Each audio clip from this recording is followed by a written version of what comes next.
through the book, I think. We're getting there. Yeah. All right, Yeah. I'm going to Maybe scan if you here. if all the glossaries and appendices and stuff, maybe we are two-thirds of the way. Pretty close, I think. Anyway, um, All should I right. start reading the introduction? I think. Yeah, here, We're just a getting there. second. Just a second Oh, here. okay. I'm reading it right Because now. I'm going to make you repeat all that you just said. Oh, Just a okay. second. Okay. Yeah, in fact, we can because we're live on YouTube now. So go ahead and repeat what you just Oh, said. okay. All righty. Very good. Welcome everyone. This is Bruce Rawls and Lynn Johnson, and we are about to read part three, begin part three, the introduction. In Absence from Felicity, the story of Helen Schuckman and her scribing of A Course in Miracles by Kenneth Wapnick, PhD. And we've been reading it since, what, I think it's July of last year, give or take. Yeah, and It I was know. last summer, a year ago summer. Yeah. Yeah, and when we started reading it, we said, "Oh, well, this would be pretty quick because there's not so much to analyze here. We just gotta read the book." And then we find out, oh my gosh, this book is just filled It's with, loaded, isn't it? Yeah. I oh mean, my gosh, it may be a biography, but it's all also about all of us, which means it merits careful attention to Bill and Helen's examples of resistance and really all of ours. Yeah. exactly. Yeah. So yeah, I'm gonna let you start reading. Okay. Then we'll move along. Okay. And the print version I have, one of the early ones, I'm on page 333. So I'm going to just start there at the introduction to part three. All kinds of threes. So we return now to my meeting Helen and Bill in the late fall of 1972 and the beginnings of my association with them. As I indicated in the introduction to the book, that faithful November evening, I certainly had no way of knowing the situation into which I was actually walking. Although there had been some improvement in Helen and Bill's relationship during the early months of the dictation, as I discussed near the end of part two, their interpersonal situation, according to their own reports to me, had worsened considerably. The early seeming successes of applying the course's principles to their relationship did not last long, and the initial attempts to overlook error, seeing only expressions of love or calls for love in each other, soon gave way to the old patterns of blame and self-blame.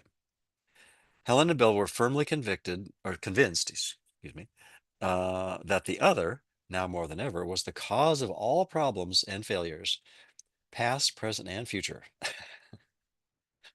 This did not become truly apparent to me for many months, however. First came the honeymoon period.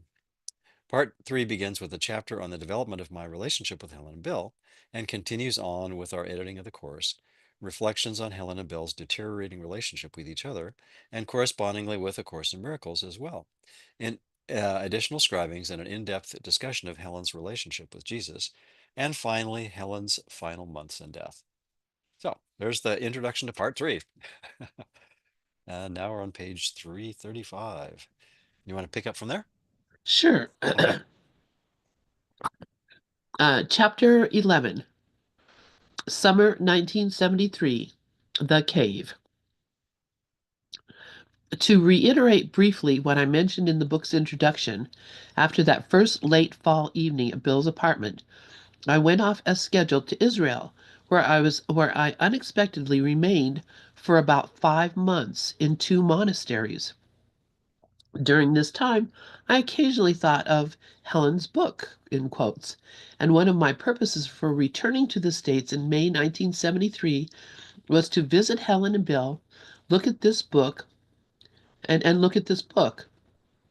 I did, of course, and relatively soon after that, as I began reading the manuscript and spending time with my two new friends, I realized I was to remain in New York.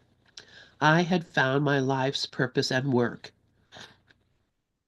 I spent 10 weeks in the States, as I will explain below, and I did return to Israel for a brief period.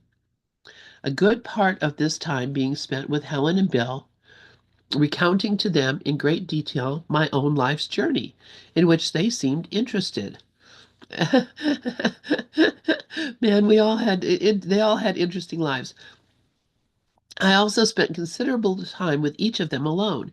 My specific memory of this time is somewhat vague, although I do not think I consciously recognized any real differences in the situation. In part, I was too caught up with the aura of A Course in Miracles, and with these two very remarkable people, not to mention the changes rapidly occurring in my own life. And not the least of these changes, a mild understatement to be sure, was my sudden awareness of the presence of Jesus in my life. A few words need to be inserted here regarding my relationship with Jesus.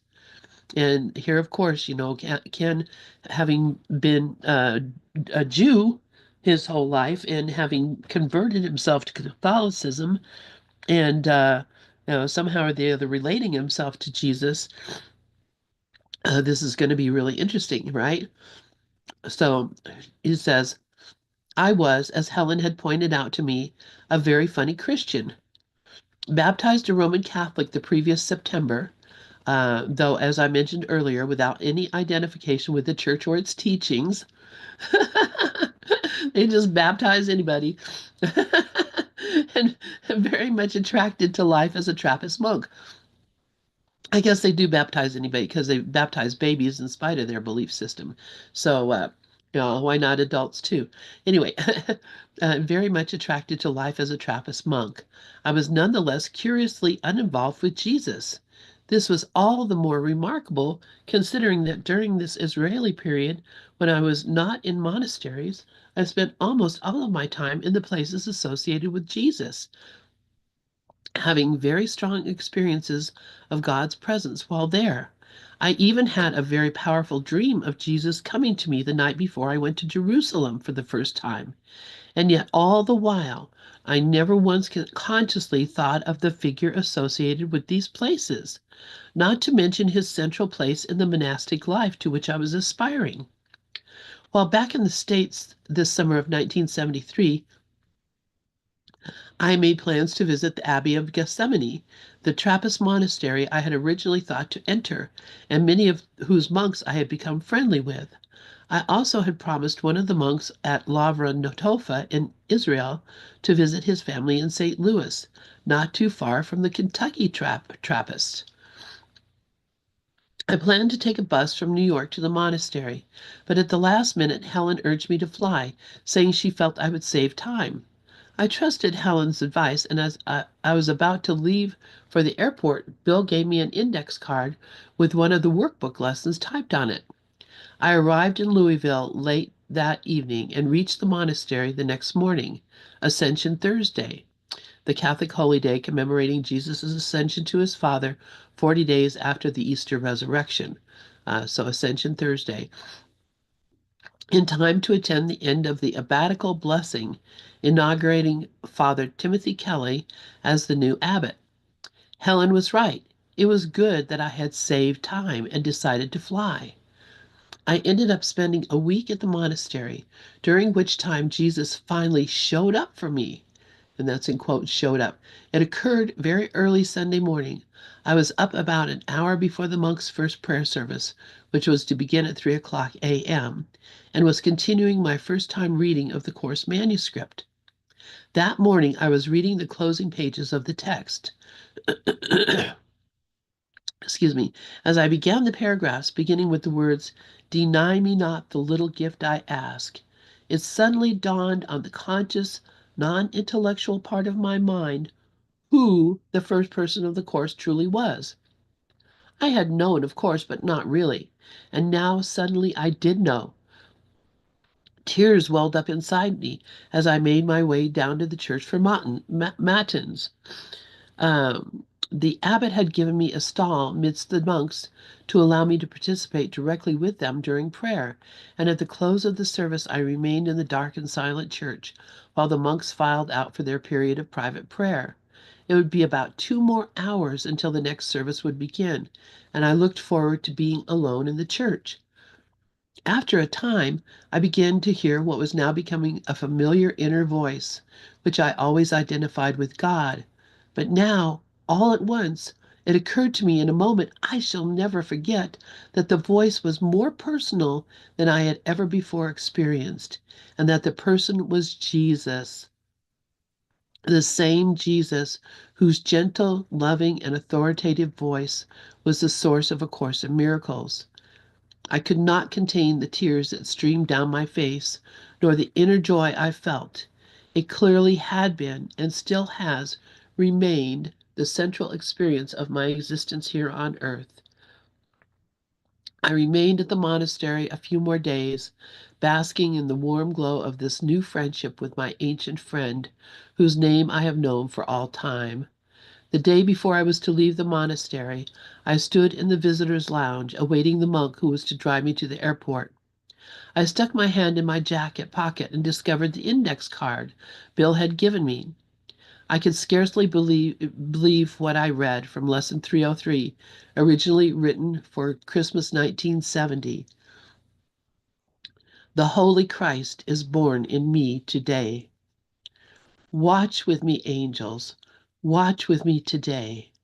Let all God's holy thoughts surround me, and be still with me while heaven's Son is born.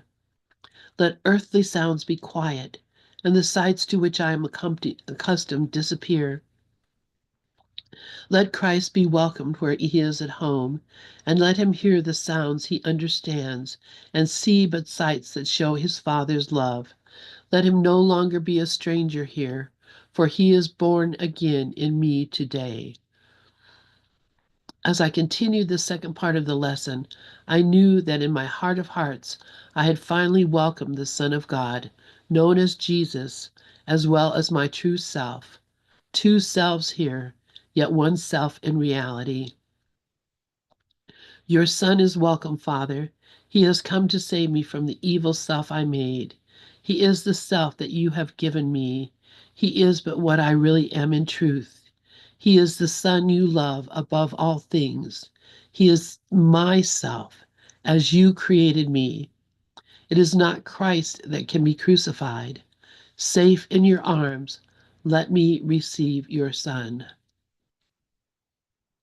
Which that is one of my favorite lessons. I just love that because he's talking about angels and saying, "Walk with me, angels," and remembering that I am the Christ is what my true self is. Mhm. What a beautiful lesson.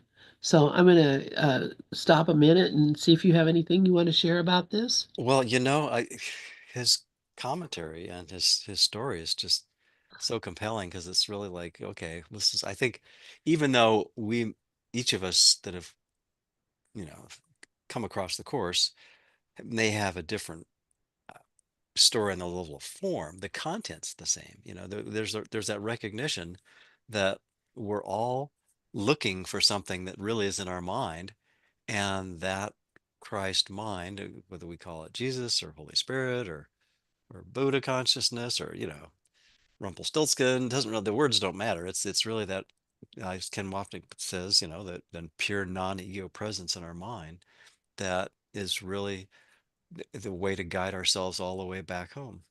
And yeah, that can be a pretty profound experience, needless to say. So, and I think we're all drawn to the course because we've had something analogous to that. And like I say, the particulars might vary, but the content is the same. We all recognize on some level that there's a presence in our mind that really is in the process of guiding us back to where we never left.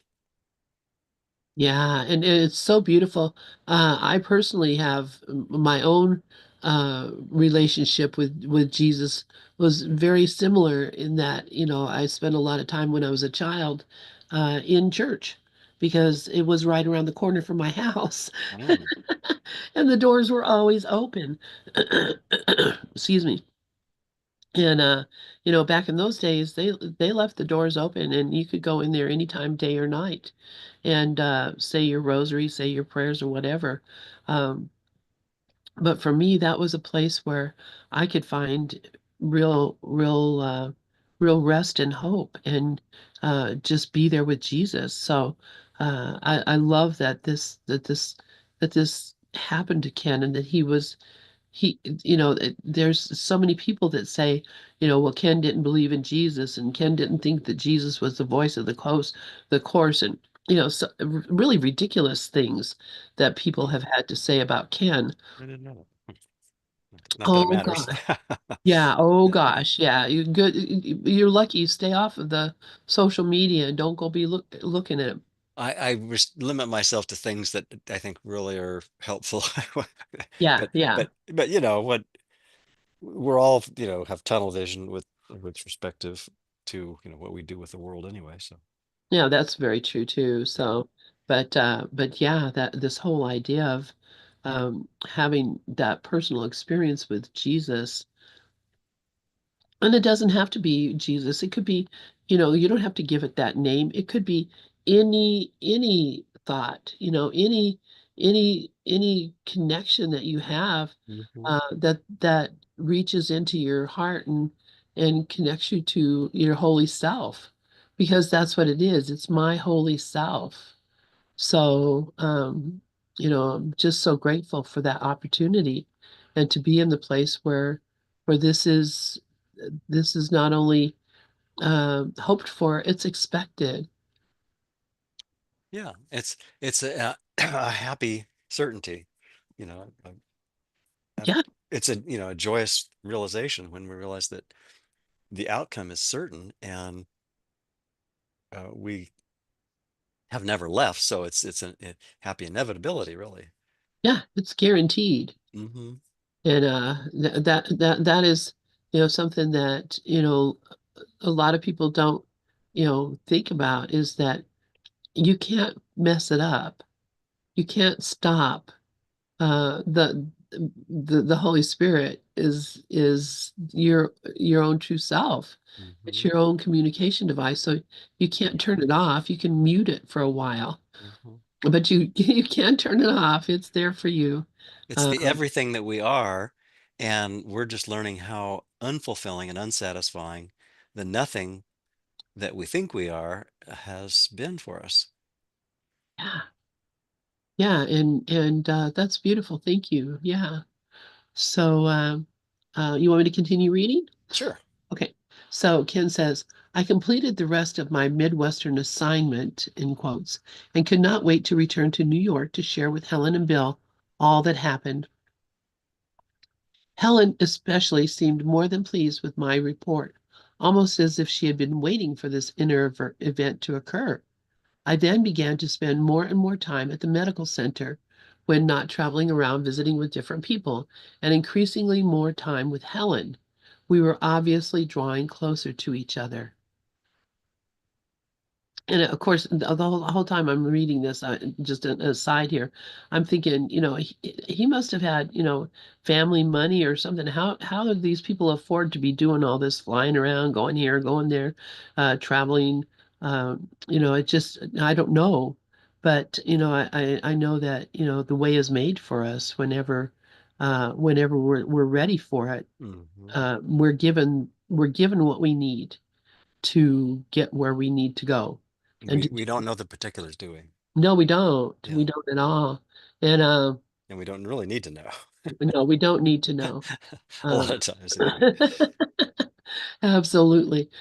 It's sort of like that military need to know kind of thing. Yeah, It's I think, and that's not a restriction. I think it's basically uh, a boon actually, because if we were flooded with stuff we didn't need to know, um, by and I think that's what happens when we try to mix the two thought systems. yeah, When we try to use true and false empathy, when we try to mix ego and Holy Spirit, when we try to mix, sanity and insanity, it just confuses us, and it delays our progress, and of course, delay is silly in eternity, but it's tragic in time, as the course points out. yeah, exactly, exactly. So we have that ability right now, right here, Hmm. to do whatever it is that we need to do.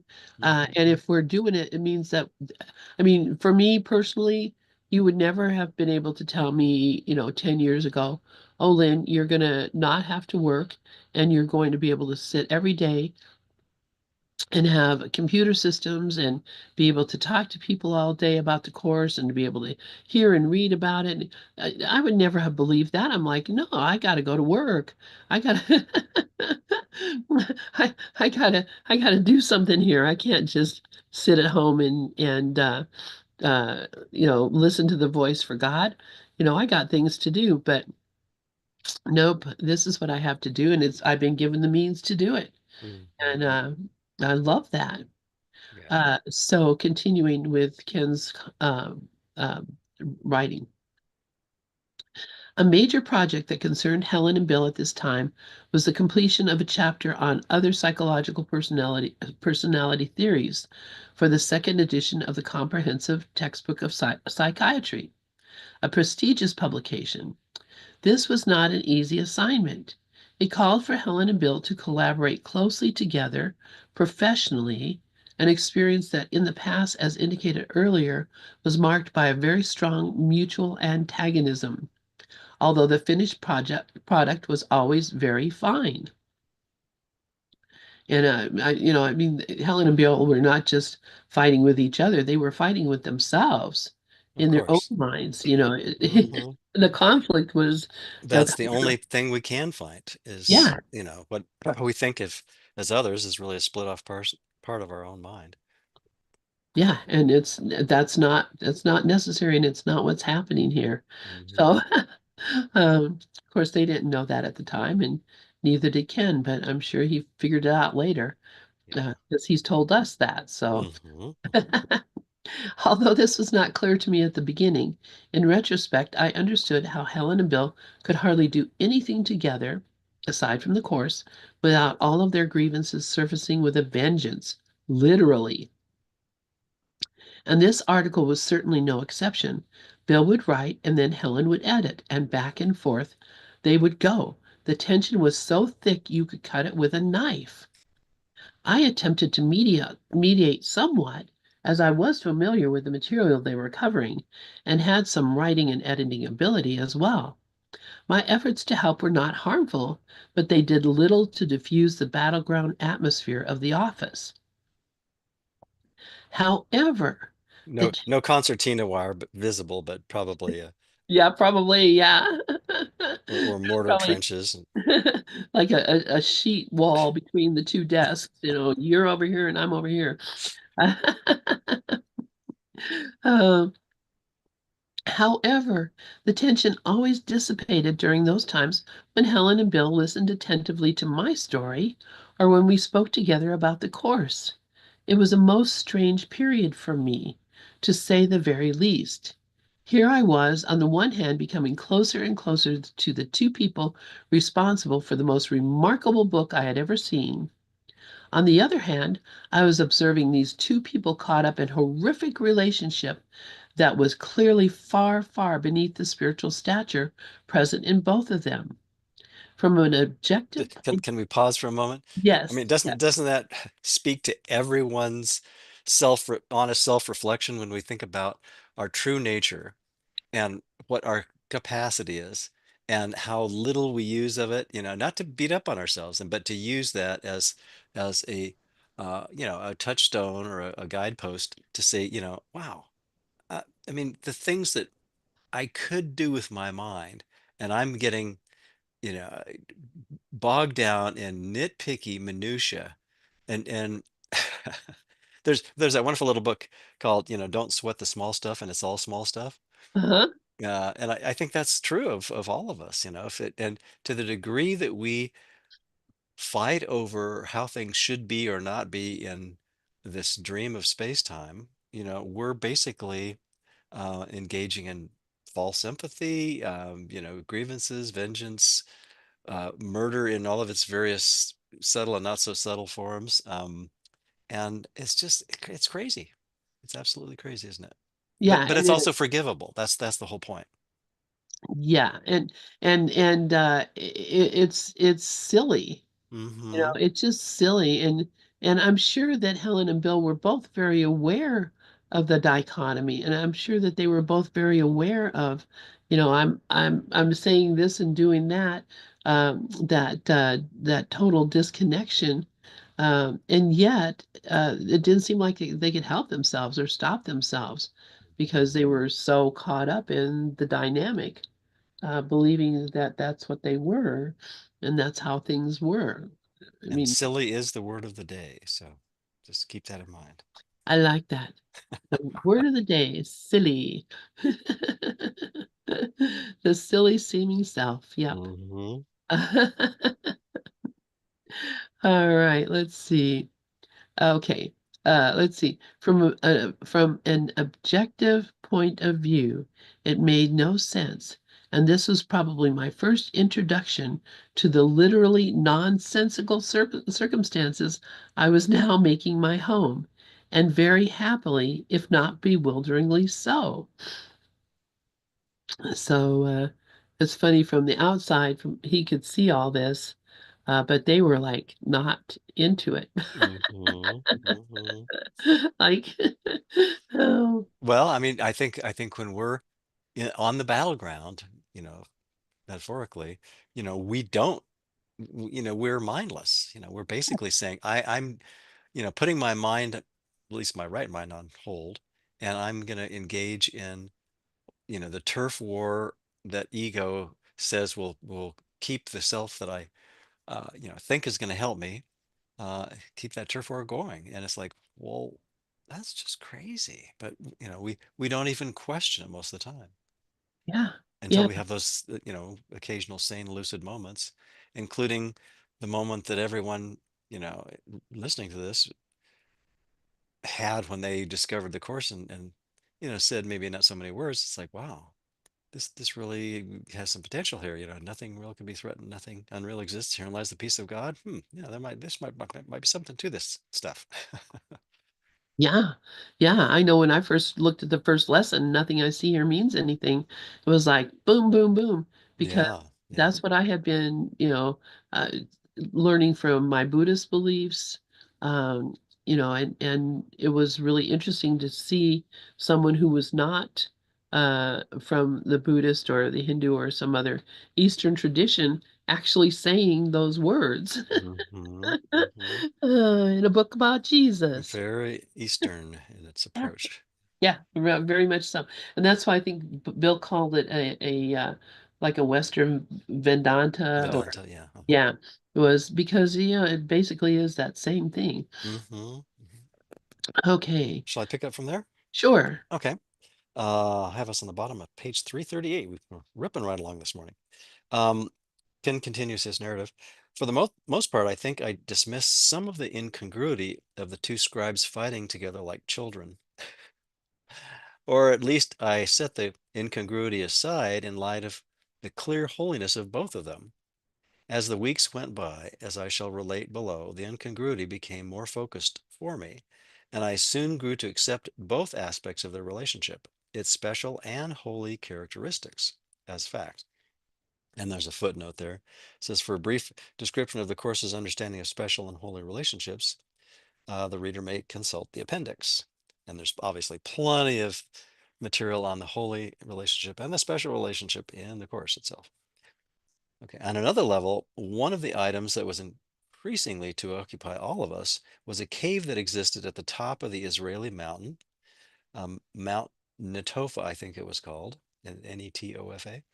That was the site of the lower Galilean monastery to which I had thought to return after my, quote, 3 or 4 weeks, unquote, visit to the States.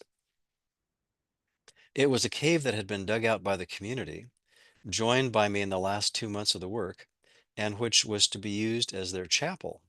In fact, just before I left Israel, the bishop came to say Mass and consecrate the chapel. And what was most uncharacteristic of me, who am almost never attracted to places, I felt a curious connection to the cave from the moment I first laid eyes on it. And this attraction continued during the 2 months of work, splitting and moving heavy rocks, hauling dirt, etc., and preparing for the bishop's visit. I spent many peaceful, solitary hours sitting quietly in the cave's interior, and was especially drawn to the lower left hand corner of the cave, made inaccessible by heavy stone. Early in my conversations with Helen and Bill, I mentioned this cave in passing. Immediately, Helen, quote, tuned in, unquote, and began to describe it in remarkably accurate detail, the physical characteristics of the cave. She also, before I had a chance to say anything, stated that she felt there was something of great value in that left hand corner. This topic grew to become almost an obsession, especially as Helen felt that the quote, something, unquote, could very well have been the chalice of the Last Supper. The Holy Grail. We already got one. What's that? We already got one. Yeah, yeah, yeah, yeah, yeah, like the silly English Kniggets, our Grail is just fine, thank you. Move along. Good old Monty Python.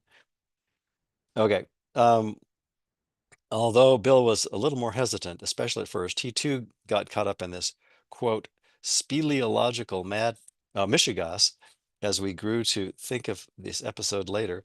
Incidentally, speleology refers to the exploration or study of caves, while mishigas is a Yiddish word that means exactly what it sounds like. Yeah, craziness, right? Something like that. Anyway, I'd have to look it up. He thought perhaps there was an important scroll to be found there, buried in a cylinder. I later learned that I later learned that I was believed by some historians that that it was believed. Right. That might make, there we go. Yeah, really. What? That it was believed by some historians that this general area, Lower Galilee, was a hiding place for the new Christians who were fleeing the authorities and seeking secret places in which to meet after Jesus' death. It was conceivable, therefore, we thought that some of the followers of Jesus may have come to this very cave. And since they didn't have servers and server farms to upload their impressions of that great soul, what what would they do? Okay, let's write it down on scrolls. And finally, there was Freddie, a young X-ray technician, friendly with Helen and Bill, who was at the hospital, who also was who was also the hospital quote psychic unquote. He too believed there was something of great value he found in the cave. I know I read this before, but I parts of this was like, oh, did I read this before, or did I skip a page or three? Yeah, I don't remember this part at all. As for me, I did not have any real thoughts about what was there, yet did feel there was something uniquely special about this cave site. And so we decided that I should do some exploring of the interior cave upon my return. You want to pick up from there? Or should I read on? Or I'm just munching on a piece of toast here. Oh, okay.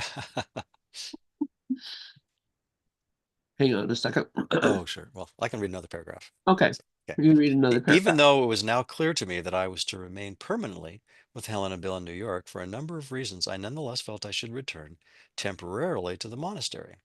Staying in the community was a troubled young man whom I had promised to help. I wished to tell the monks personally I would not be entering their community, and now there was this cave to explore.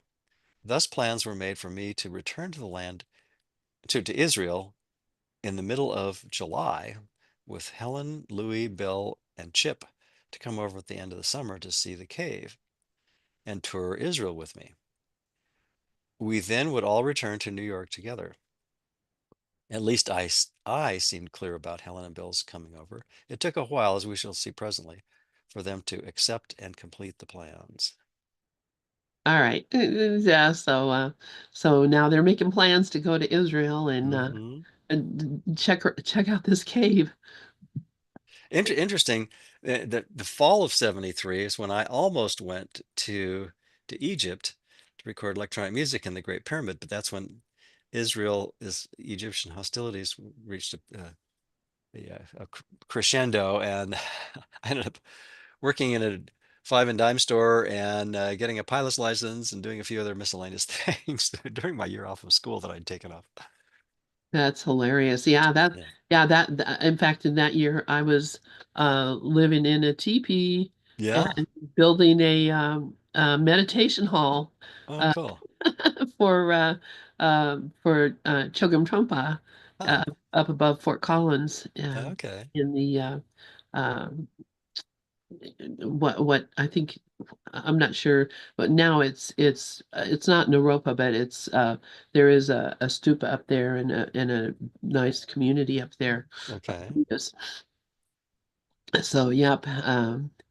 And so this is interesting. We're all in our, place here. Okay. Incidentally, it was basically Bill who insisted on the trip. Helen hated to travel, and I think was somewhat apprehensive on one level about a trip to the Middle East, not the least reason being the Mediterranean summer heat. On another level, though, I feel she was really apprehensive because of the associations with Jesus. Louis, however, had always wanted to visit Israel. It was his desire, coupled with Bill's insistence that it was the least they could do, given their part in encouraging me in the cave enterprise, that convinced Helen at last to consent to the trip. And basically, the trip worked out as planned, although not without a great deal of time, energy, correspondence, and telephone calls expended on the speleological enterprise. While the full details of this should perhaps await another book, I shall briefly summarize my experience with the cave.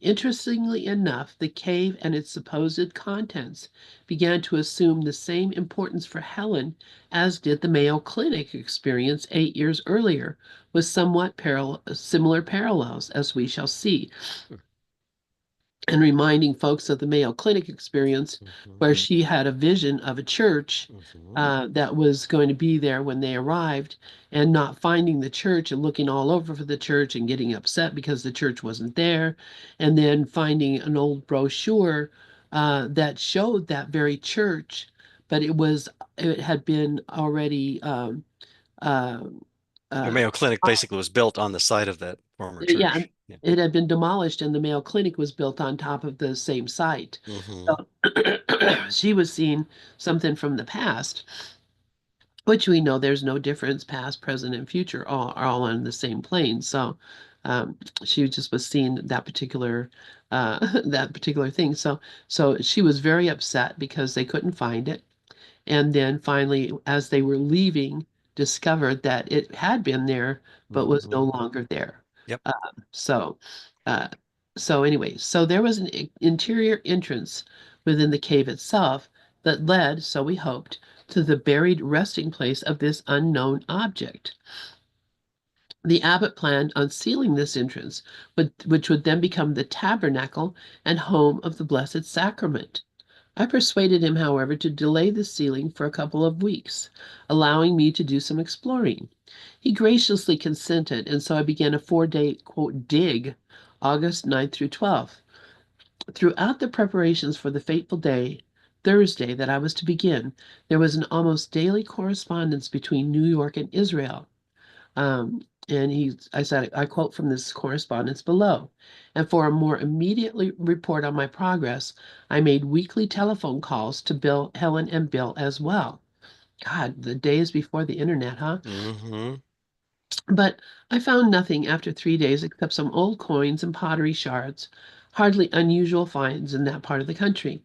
The lower left-hand side of the cave, which was where we all thought there was something important, was totally inaccessible. There was no way to crawl down into it without literally blasting through rock, which would have certainly knocked down the cave walls and destroyed the chapel. Nonetheless, the process itself was an extremely meaningful one for me. My awareness of Jesus' presence deepened as I dug deeper into the inner recesses of the cave, obviously a personal symbol of going deeper into my mind.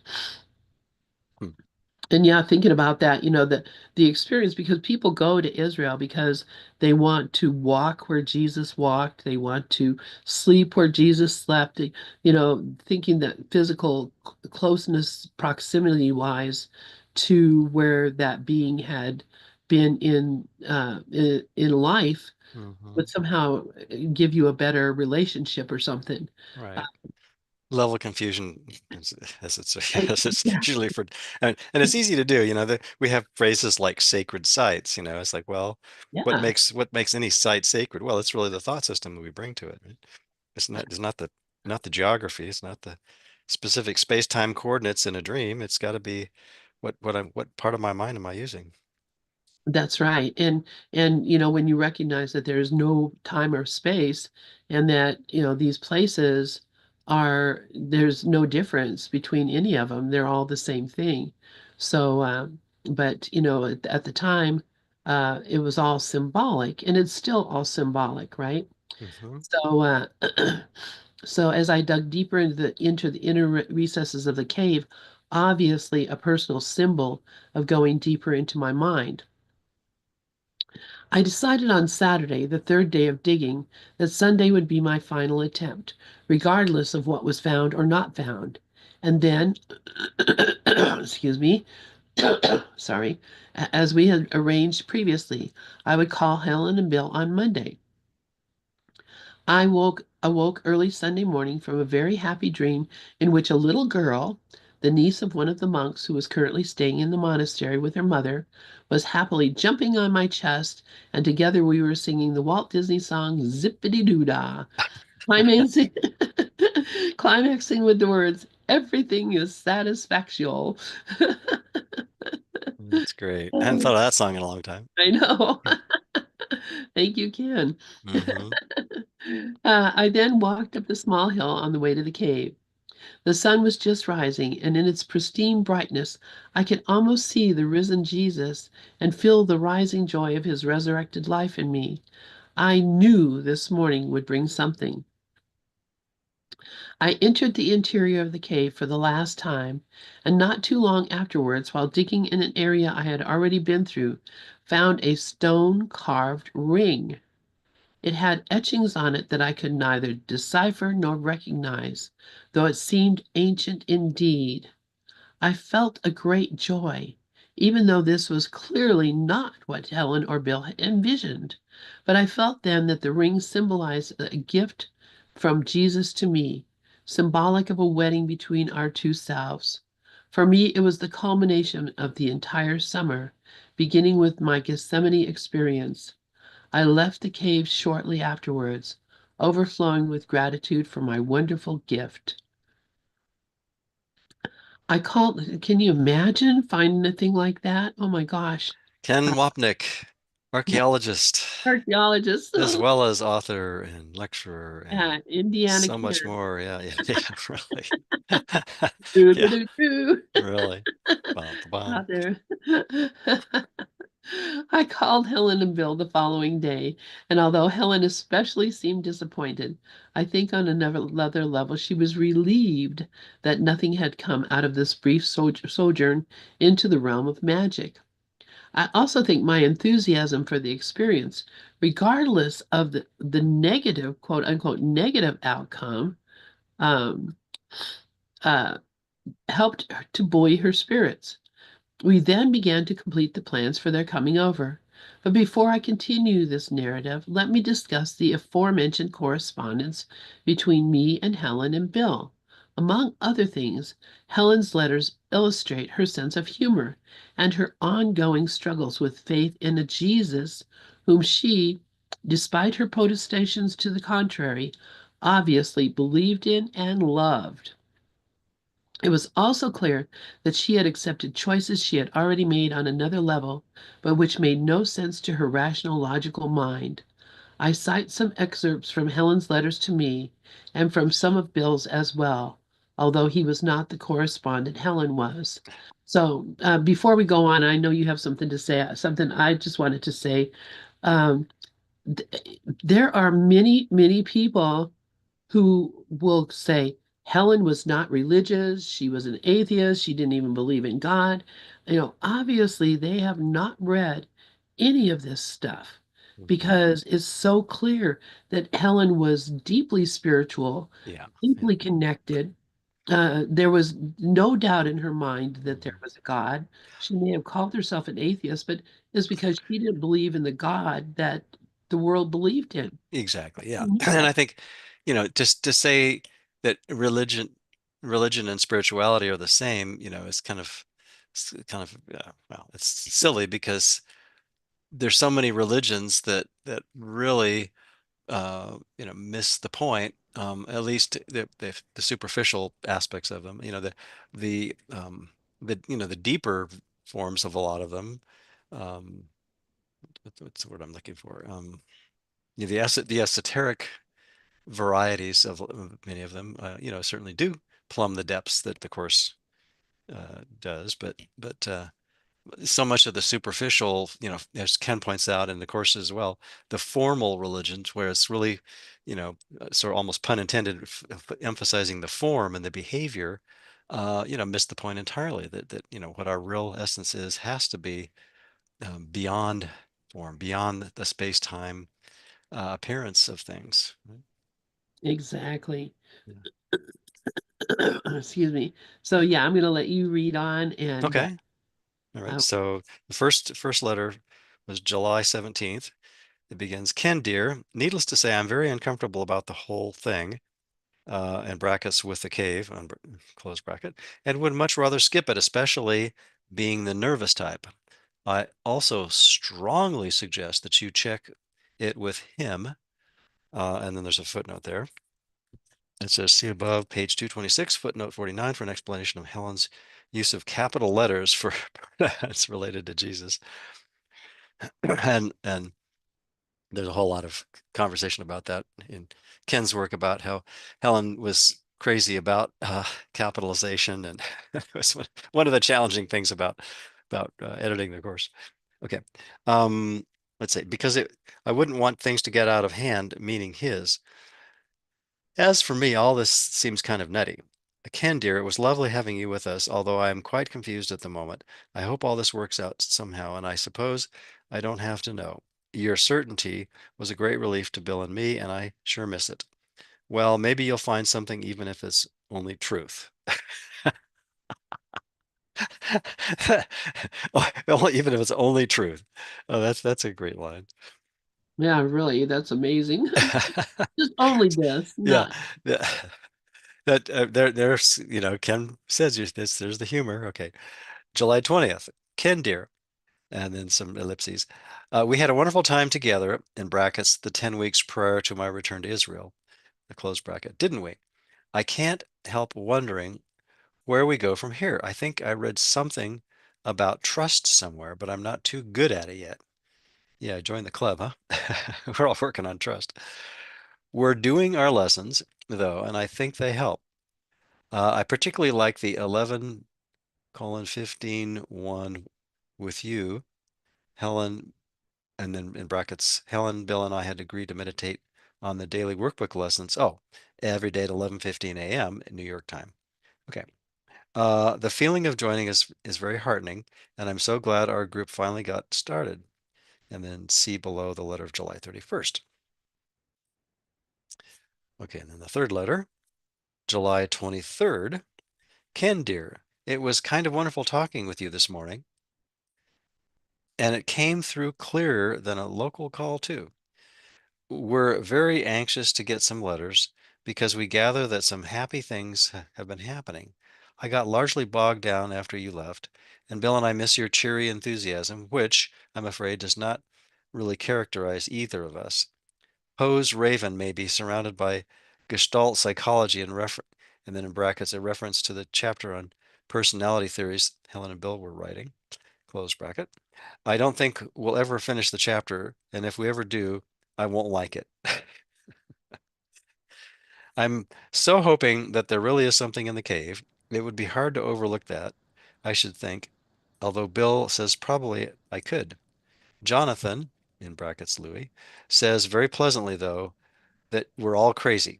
He does like you and even especially asks me to send his best.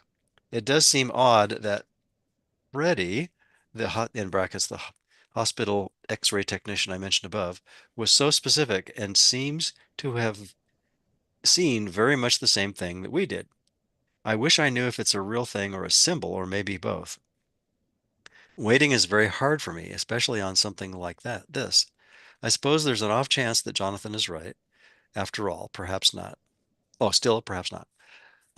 It was nice about the boat, uh, though. I suddenly recognized it, and I'm surprised now that I didn't do it sooner. Even the angle at which I look at it is just the same as it was the first time I saw it, with the anchor stuck deep in the mud. It changed its form several times in the long sequence of adventures that came its way, and this is the only time It looks just the way it did at the outset. But this time the water is very quiet and the anchor is quite secure. I doubt if it could be pulled up again. In fact, I have been assured, in brackets by Jesus, that it won't be. After all, there is a side of me that believes all this. Confusing, isn't it? And then I'll just read the last little commentary from Ken that finishes this particular letter. Ken says, this was, of course, a reference to the boat in Helen's visionary sequence that culminated in her discovering the black book in the treasure chest. Helen is here referring to her having seen it with with a flag in the mast containing a ring of stars. She had seen this flag on two occasions. In one, it contained 6 stars, and in the other, 10. The quote, six, unquote, came from Helen's belief that there would be a core inner group of 5 or 6 people who truly understand A Course in Miracles, in brackets, parentheses, see below, and would provide its central focus in the world. The quote 10 unquote was more obscure, and we hypothesized that it might be a reference to the 10 lost tribes of Israel, symbolically relating to our quote being found unquote coming together now once again.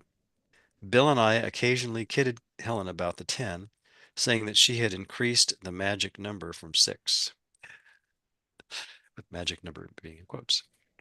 Yeah, this is pretty interesting because yeah, I Mm-hmm. do remember, uh, and though it's been a while since we read those stories about the boat, Mm-hmm. the different stories about the boat. Um, and I'm not real sure why she brought it up in this letter.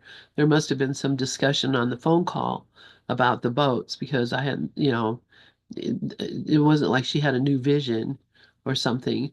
But, this idea of first being 6 and then being 10, and Helen thinking that there would only be 6 people who would be able to um, get or understand the course, which, right now, well, that still may be true. It seems kind of ludicrous, but uh,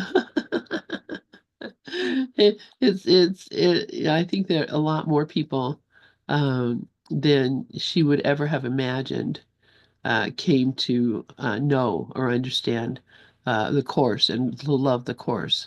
I think if she saw now what was happening with the course, which she does. I mean, whatever and wherever she is, I think it would have been startling and amazing to her. Mm-hmm. I mean, there are millions of copies of it out in the world. Millions and 27 plus languages Yep. and counting. And different versions of it too. So Oh, yeah. don't forget that. Uh, Oh man. Let's see. Okay, we have about 4 more minutes.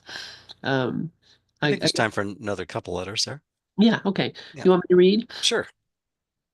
Okay, July 25th. Dear Ken, I met Freddie in the hallway at lunch. All of a sudden, I seem to meet him every day, not having run into him for months.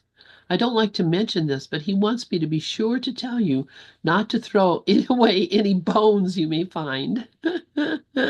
He's sure they would have special historical value, biblical, in fact. Me, I'm satisfied if you just find something, and maybe even what we thought. It would be wonderful, wouldn't it? I'm afraid it's hard enough for me to believe, even when I've seen. After all, I keep telling myself the course is quite visible.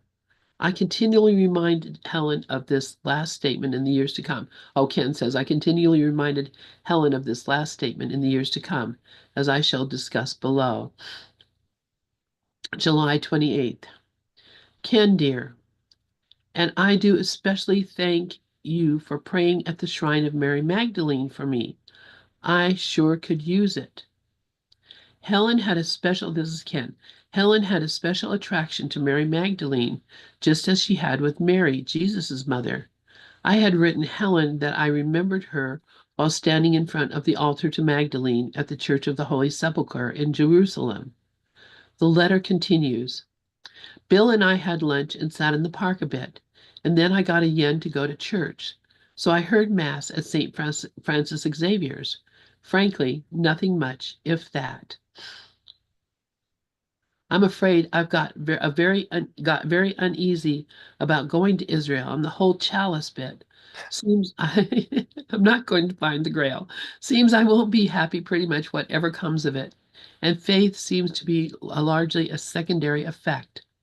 I guess the idea is you follow guidance and faith. In it comes because in it, and I guess the idea is you follow guidance, and the faith in it comes because you did.